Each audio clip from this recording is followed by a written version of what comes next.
Good morning. It's after 10 and I actually kind of just woke up.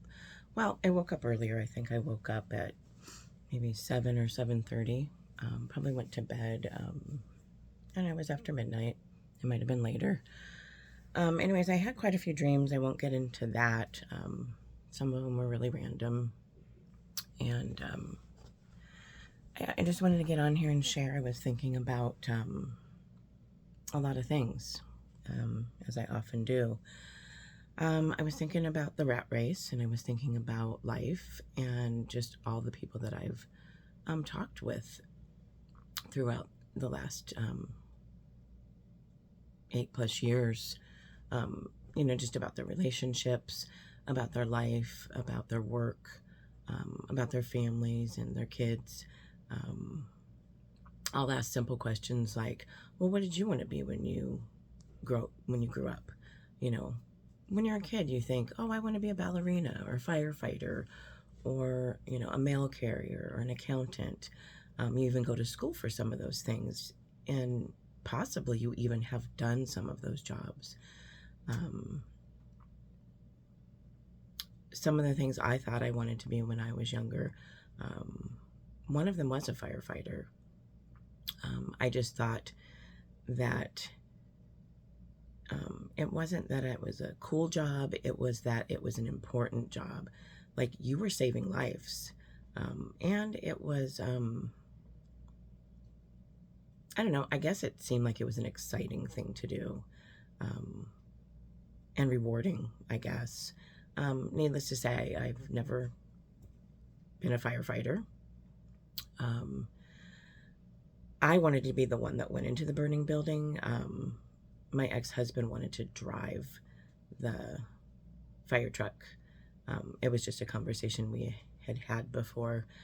And I thought it was interesting because really you need both of them, don't you? You need the driver that's going to drive the fire truck to get to the fire. And then you need people that are willing and trained to go in um, to the burning building. I'm kind of one of those people that, I want to do. I don't want to just sit and watch. And so, and the Lord's changed me a lot. I'm more able to kind of do what He wants me to do instead of what I want to do. Like I said, I can get bored easily and kind of take things in my own hands, but that doesn't always turn out very well. I think that there's balance in your life and consistency. Um, and maybe sometimes life does look a little boring because, you know, you're not doing as many things. But I don't feel like my life is boring. I feel content, and I think that's important to feel content in your life with what you have or don't have. So some of the people that I've talked to recently, um, they're in different stages of life. You know, they're working full time. They have a husband that is working full time, and they're working opposite shifts. Um, to me, that's a red flag. And I get it. You have a house. This is how you can do things. Her husband works overnight and then she works kind of mid shifts so that she can get the kids to school. She has 3 kids. I want to say she's probably in her mid 40s, maybe she's 45, 46, something like that. And her husband's probably around the same age, a little older, a little younger. I don't know. But, let's just say that's about right. And they have 3 kids, and their youngest is 7. I asked her the other day, I said, so what did you want to be when you grew up? And she said, I wanted to be a stewardess, which I'm assuming is like, an airline stewardess. And then she said, then later she wanted to be an accountant, and she did go to school for that. Um, I don't know that she ever got into doing that. But the job that she's working is where I'm at, in the apparel section. And every day that I see her, which I only see her 3 days a week because of my schedule. But she usually works Tuesday through Saturday, and then she'll have Sunday, Monday off.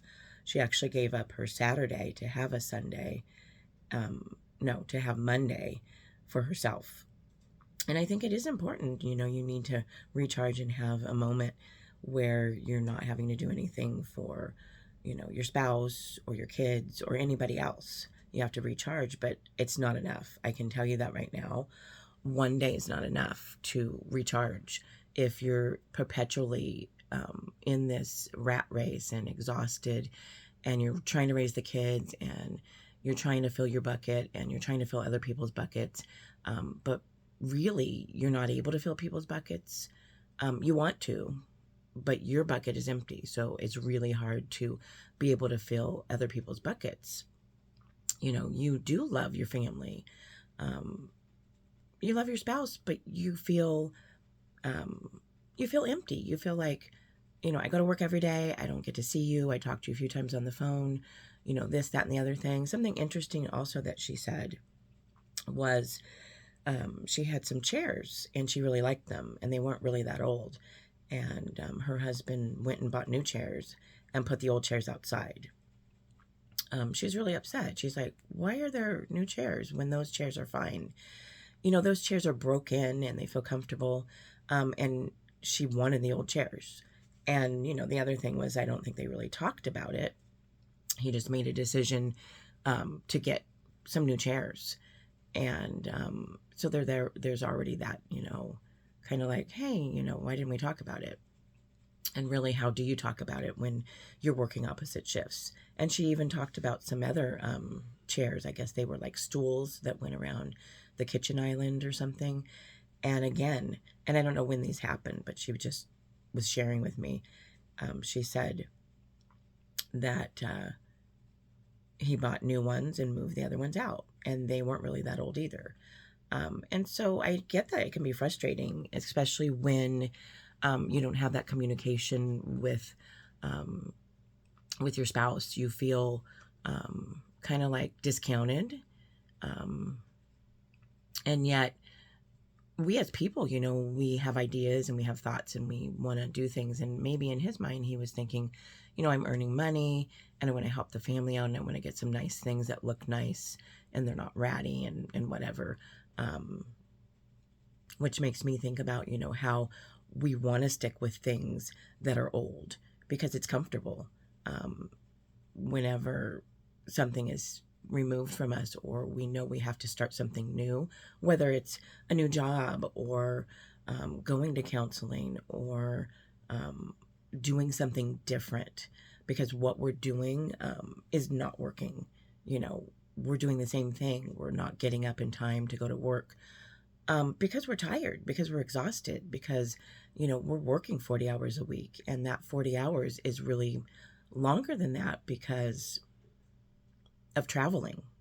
If you travel to your job and you travel home, and you also get an hour lunch, so you have to add that into the equation, it's more like 10-hour days.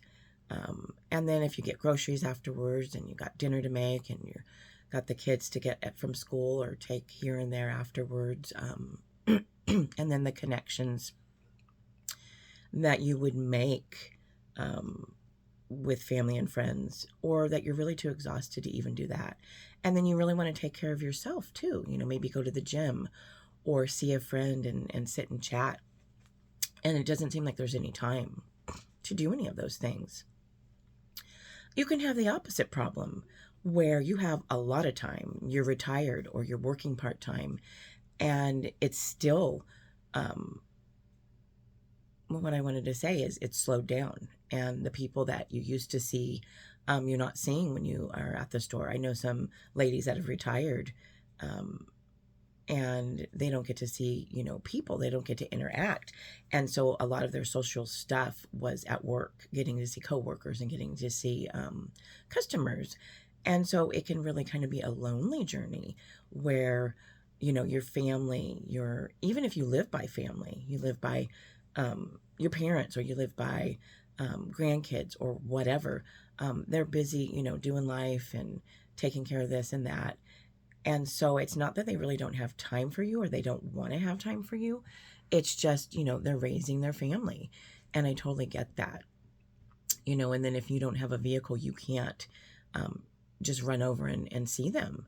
Um, but I don't know where I'm trying to go with this. I pretty much just wanted to say that when you're doing the rat race and you're go, go, go, go, go, you're working a 40-hour job, or maybe you're working a full-time job and a part-time job, and you've got, extra things that you want to do or you are doing, you're tired, you're exhausted. You can't seem to do what you want to do, what you need to do for yourself. You've put yourself at the bottom of the page, or maybe you're not even on the page, and you can only go on so long. I work with other people that are doing that. She works full-time at another job. She works part-time at the job I'm at. And then she also has a passion and bakes. I haven't tried any of her stuff, but I kind of really would like to. And so she doesn't want to let go of any of those things. And yet when I see her so often, because it's, towards the end of the night, and sometimes she'll be up at 3 in the morning baking, or, has to get to work. And she'll be exhausted. Like she's like, I just want to go home. I'm so tired. She'll try to do like a power nap in the afternoon if she has time, but a lot of times she doesn't. She had to get her vehicle fixed or do this or do that. So something will always, vie for our attention, and that will be really hard. And so I don't know. I feel like me stepping back and really having to step back because of my arthritis and stuff, and really just talking to God about it and saying, what do you want me to do? And he really just stuck in my mind, I need you to just slow down. Just do the part-time, the 24 hours. That'll keep your insurance. And slow down so your body can heal. Slow down so that your mind can heal. Slow down so that you can be present for other people. I think that when we try to cram too many things in our life, the house has to be cleaned and this has to be done. And yes, I'm not saying you should live in a pigsty, but sometimes you do have to let things go. And I just watched Frozen, the first one, and I don't really remember it very well. And they have the song Let It Go, which I heard that song a lot when I did daycare. The kids really liked it. And I was like, I don't want to hear the song anymore. But the story, Frozen, was about, it really is about unconditional love. It was really good. I'll have to rewatch it again. But basically, when you have time to sit in your emotions and understand how you feel about life, how you feel about God, how you feel about your family, how you feel about your relationships, how you feel about what you're doing for work. Again, I am not saying you shouldn't have a job. I've been on YouTube and a lot of people are like, I don't want a 9-to-5 job. I don't want to do this. I don't want to do that. I'd really like to make a ton of money on YouTube. And there's people that, have been revealing on YouTube that are making money. And then there's people that are getting demonetized. There's people that were on faithfully since I started watching some certain people that all of a sudden have just vanished. I'm not going to talk about any of these people as far as their names and stuff, but I just want to say that, things happen, life happens, and we make changes. And usually when something happens, it is suddenly, because we've been doing something for so long and we think, wow, we are not happy. Why aren't we happy? Why do we feel sad? Why are we angry all the time? Why are we frustrated all the time? Why don't we have patience with others, with our children, with our family? What is it that's going on inside of us that we need to change? Do we need to have a conversation with somebody? Or do we just need to step away and talk to God and journal and pray? And if you're not a believer, what do you do? I mean, honestly, how do you manage your life? If you're not seeking God and you're not praying, you're not in the Word, you don't have accountability, you pretty much can do whatever you want. If you want to go to that movie, you can go to that movie. If you want to go to that show or go to the bar or smoke your weed, I mean, I'm just asking, what do you do? What are the things that you do to cope with how you feel inside? Do you feel empty? Do you feel satisfied? Is the money that you're making enough for you? Or do you continually feel like you have holes in your pocket? You're not making it from paycheck to paycheck. You don't have the food in the refrigerator, or you don't have the things that you want, or you feel like you want more. Are you behind on your bills? Or are your bills taken care of? Or do you just not feel satisfied? I don't have any retirement, and that's on me. I don't have a 401k started, and I've been at my job for over a year, and I wanted to get it set up. And then, going part-time means, a lot less. But I do feel like, if I would just put a little bit in, that would be a good thing. And so I'm sure I'm procrastinating. I'm sure that, because we do that, we procrastinate and we wait. And I don't have a living will set up. I don't have a home of my own. I don't know if I'm supposed to own a home. I'm happy to rent. And like I've said before in some of my other videos, I really would like to have a small place to rent, whether it was a studio or a 1-bedroom. Honestly, if I'm being honest, as we're talking about what do you want to be when you grow up, some of the things that I've thought about in the past and even in the last years, I thought maybe going back to school, for different reasons. I guess I won't really get into those. But working with animals have come up a lot. I thought working with horses and helping people, I forget what they call it now, but these horses can really help people that have PTSD and different stuff. And so they have these ranches, and you can go and heal. And I really think it's a wonderful thing, because I think horses can really sense how you feel emotionally. And there's really good healing. And so I did think about that, and there's lots of schooling involved, and I don't have money to go to school, and that's cool. I don't know if that would be something for me. I mean, I really do love horses, but maybe I love the idea of horses, because I know when I've been around horses, like at the fair and stuff, they have a very strong smell, and there's a lot of work entailed with working with horses. And a lot of heavy things to do that I might not be able to physically do anymore. And then I think about animals. I did do Rover, and I also did my own pet sitting and house sitting. And I really do love animals. I feel like it blesses me to get to do that for others, and, take care of their houses and their animals. But it also blesses me. I don't know if I said it blesses others. It blesses others, but it also blesses me, because I get to spend time with animals. And I feel like animals are so, they really do show unconditional love for their owners and for the people that care for them. They'll come up and sit on your lap and be with you. They give you love, and, they don't really want much back. Yeah, they're work. I think there's some animals that are more work than others. I think that dogs are more work. You've got to get them outside, and they want to have playtime, as to where cats are kind of more, on their own. They're not as needy, so to speak. And then there are other animals that don't need as much attention. I'm still not really sure about my grandson's hamster, Millie.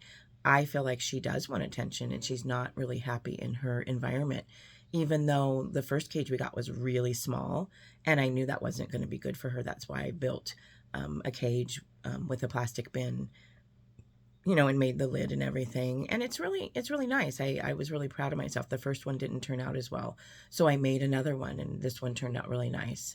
And I have a wheel for her. It's back in there, and, her little food dish and water, and I try to put some other snacks and things for her to chew on. But I just feel like she would like it even bigger. And maybe it's because I watched a lot of videos about her hamsters, and I know that she could have a bigger environment and more things to do, more enrichment, that she would be happier. She wouldn't be as bored, because, they're up at night, but she's up like all the time, every time I go in there. And maybe I wake her up when I turn the light on, I don't know. But the bathroom is where she's at, in my room. And she's got to be in there because she makes noise, and so I don't want to be woke up during the night. I use a sound machine that drowns out a lot of the noises from her and from the cats and things. Or I would be up all night, because I'm kind of a light sleeper sometimes, and things will wake me up. I don't know what kind of a sleeper you are, But anyways, I feel like I got pretty good sleep. I feel like I maybe got 7 hours of sleep. And that is always really helpful to me when I get restorative sleep and I get enough sleep. Um, so I know I don't want to get off topic, but I do, because I think about other things. Like when you think about something, then your mind goes back to something else. And, that's just kind of how my mind works. And I don't know how other people's minds work, but that's how mine works. It kind of reminds me of something from my past and something else that could maybe piggyback off of whatever. And I don't know, maybe my videos are not your cup of tea, and that's cool. But I just wanted to share with you that the journey is really what's most important. I guess that's what I'll wrap it up with. The journey is really most important. And so if you're always going, and you're trying to get to the next event or get the next amount of money or pay off the house or pay off the truck or whatever. And again, I'm not saying you shouldn't have a house or you shouldn't have a vehicle or you shouldn't have goals or things that you want to do, or you do have some destinations that you're excited about. But if that's your only focus, where all you can see is, if I get there, I'm going to be happy. If I make this amount of money, I'll be happy. If I get that house or get that, really good truck or whatever, I can tell you firsthand, it's not true, because I'm working with people that are getting that shiny car, are getting, that amount of money saved. I've talked to people. I ask people questions, and I will tell you the things that I do see in the people that think that they've gotten to their destination. They're still exhausted. They now want more. They now have another goal to get, more money or get that bigger car or that bigger house. They're not satisfied with what they just went to, meet that goal. They went to college for the 4 years and they don't even want to do the same thing that they went to college for. And that's not always the case. Some people go to college to be a teacher or whatever, and guess what? It is what they wanted to do, and they're doing it. Each person's different. Each circumstance is different. But if you're just constantly, going, and you can never be satisfied because you're just trying to reach that destination and you're not enjoying the journey, with your kids, with your friends, with your family, you don't have time to recharge and fill your bucket because it's just go. And I get it. Sometimes people want to do it because they want to retire early. That's cool. I'm really not sitting here judging. I'm just saying I have seen firsthand the people that think this is what I'm going to do and be happy. There's the other side of it where you don't work and you don't do this and you don't do that. Again, there's balance. And then there's also inventory, checking how you're feeling about life. How are your relationships with your friends and your family and your children? Everybody's in a different season. Some people are in the season of they just had a new baby, or they have a 9-year-old or preteen or teen. So you're in a different season. Sometimes you're in seasons within seasons where you have more than one child. A child might be 7, and then you might have a preteen, and you might have a teenager. So you're kind of in all of those seasons, whether you want to be or not. You're raising a child that is younger, so you have to kind of meet those needs. You're raising a child that's, getting more excited about friends and doing different things. And then you have one that thinks they know everything, because when you're a teenager, and I feel the same way, I look back and think I knew it all. I also moved out when I was 16. But anyways, I think really the most important thing in this day and age is being present. And I think that the phones that we have, I think they're wonderful. I think it's really cool that I can upload videos and I can, video chat with people. I don't really do that, but I could, and text, and call, and all the things that you can utilize on your phone to find information out, in the driving app, because I really do struggle with directions. And so it's awesome to put the address and find your way. But anyways, the being present is so important. If you're not present in your life, to yourself, to your family, to your friends, to your children that you're raising, they're going to miss out on who you are, and you're going to miss out. Um, the best way that I can describe it is I oftentimes will watch a movie, and if it's at the end of the day and, I'm relaxed, I've eaten some food, whatever, and I'm sit back and relax, I miss it because I fall asleep. I'll see bits and pieces, and there's movies that I have watched and I still don't really remember them because I've fallen asleep. Like I've watched a certain movie and I will fall asleep and miss like even the same part every time. But that's life. Maybe you're like not literally falling asleep in your life. You're up and you're awake, but you're kind of not. You're kind of just on autopilot, and you're busy and you're trying to answer text and call people and do your job and drive here and drive there and get dinner made and meet the needs that you think you're meeting for your family, your friends, and whatever else you're doing. But you're not, and you're not filling your own bucket. You're not taking time out for yourself. And then when you can take out time for yourself, maybe you feel guilty because you haven't taken care of the other things in your life that you want to take care of that really need to be, there's emergencies and there's things that need to be taken care of, and there's urgent and then there's important. And when you let the really important things in your life go because you're too tired, and you just really can't function. I mean, we as humans do need rest. We need to and everybody's different. Some people only need 5 or 6 hours.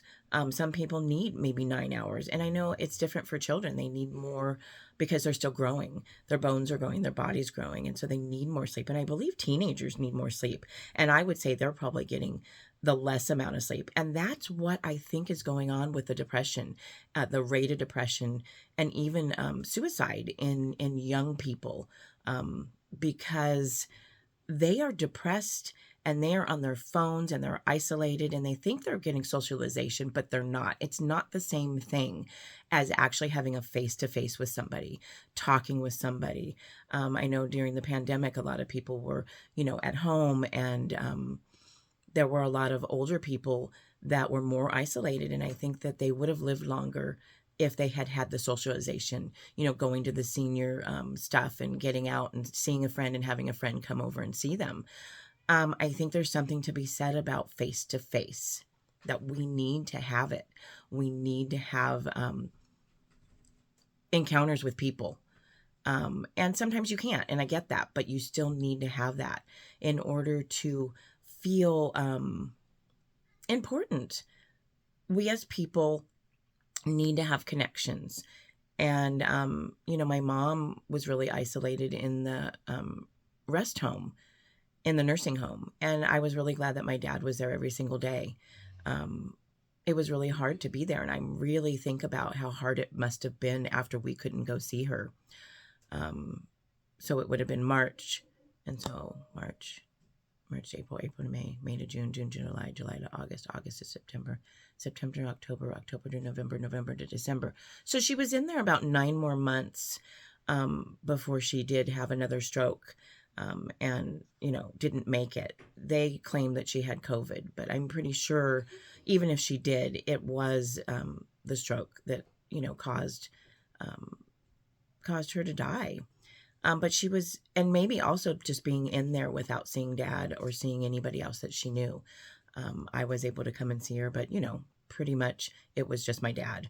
And so I think it was really hard for her after that. She didn't have the support that she needed. And they were busy, so they couldn't just sit there and be by her bedside. And then the communication, my dad really understood what she needed and made sure she got what she needed. And I really am thankful for that. Anyways, it's maybe time for you to think about, what are you doing in your life? Do inventory. What needs to be removed? If you are unhappy, get a list of pros and cons. Why am I unhappy? I have the house. I have the new vehicle. I have money. I have friends. I am married. I have grown-up kids, or I'm raising kids. I have all the animals I want, as pets. I have the newfangled air fryer or whatever, and yet I feel empty. Ask those questions. do I need a different job? Do I need to work less hours? Do I need to downsize my vehicle so that I can make, a lesser payment?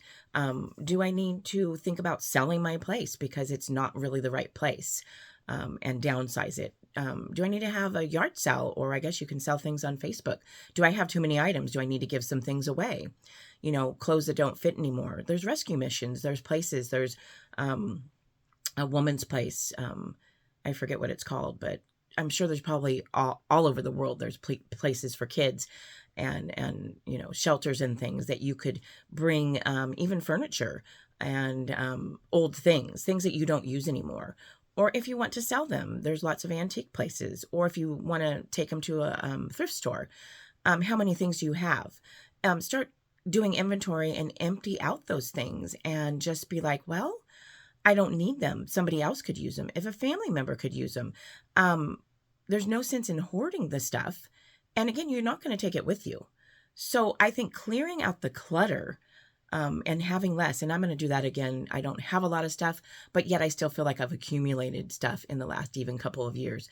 And so what stuff do I not need? What movies do I not really like anymore or want? I can go through my movies. I can go through my clothes. I can go through my books. I can go through some of my special collections. I'm looking over because they're over here. And some of the things I will keep, because when I look at them, they bring me some memories and they bring me joy. But ask yourself, do I have joy or peace? When I lay down at night, is my mind cycling? Am I thinking about, the next day and how I don't want to go to work? Or am I excited about going to work? Am I excited about seeing, my spouse or my family or my friends? Really take that inventory, because when you don't, you're just kind of on that hamster wheel and you're just go, go, go, go, go. And I'll get to it. And you won't. Being content is really important. Less is more. Sometimes making less money and spending more time with family and making connections and getting into your community, whether you do go to church or you just make a connection in your community, do some volunteer work at Rescue Mission or the senior center or whatever, see other family members, meet up regularly. And when you're meeting up, really be present. Don't just sit and be on your phones. And I get it. We all have our phones and we have things we want to do. We have other people we want to text. I have people that live far away from me, and I want to message them. But if I am at an event or if I am with somebody, I really make the effort to not have the phone on. I'm alone a lot of times, and don't feel sorry for me. I'm okay. But I have the opportunity to do some things that I don't normally do, with working less and not having my vehicle. So I'm really thankful. But just do that inventory, and I know this is a little bit longer, but it was what was on my heart. And I just wanted to share that with you. So take your inventory and write your pros and cons. And if you're unhappy in your job, it's time to look for a new job. It's time, and you can get on Indeed. That's how I've gotten my jobs. And it's really easy. It's not so stressful. But anyways, take your inventory. And if you do like my videos, like, subscribe, and share, and leave a comment. And also, watch it all the way through. If you don't have time to watch it, mark it for saved and watch it later when you do have time. That's kind of an honoring thing. I really do make the effort to watch the videos that I click on. Maybe they're not for me sometimes, and so I'm not going to say I do every time, but I usually do commit, or I'll save it and I'll watch it later, because it matters to me and the people that get on here to make the videos. They have something to say, and I do watch a lot of sermons. I really haven't watched so many lately because I'm doing my, YouTube channel, and I'm reading my Bible more, and I'm doing some other things. I'm exercising, going out for walks, and I still do work part-time. But anyways, thanks for watching, and I hope you have a good day. I don't know if I'll do another video today, if I'll do any outside. If not, it's Friday, and it is my Friday as well. I'll be off on the weekend, and I probably will post on Saturday. I don't know if I will on Sunday. It seems like sometimes I will do Sunday, but I try to at least post like 6 days a week, because I do have things to say, and I really hope that you have a good day and a good weekend. And I really hope you'll think about this. And maybe you'll ask questions to other people. Find out, what your friends think about life and think about their job and think about the things that they have or don't have, or the things that they want, or they wish they had more time. When somebody leaves your life, guess what? You won't get that time back. And so being present now with the people that you do live with or work with, or get to see, I think is important. So have a good day and a good weekend, and blessings. And I'll talk at you again soon. If not today, tomorrow. All right. Blessings. Bye.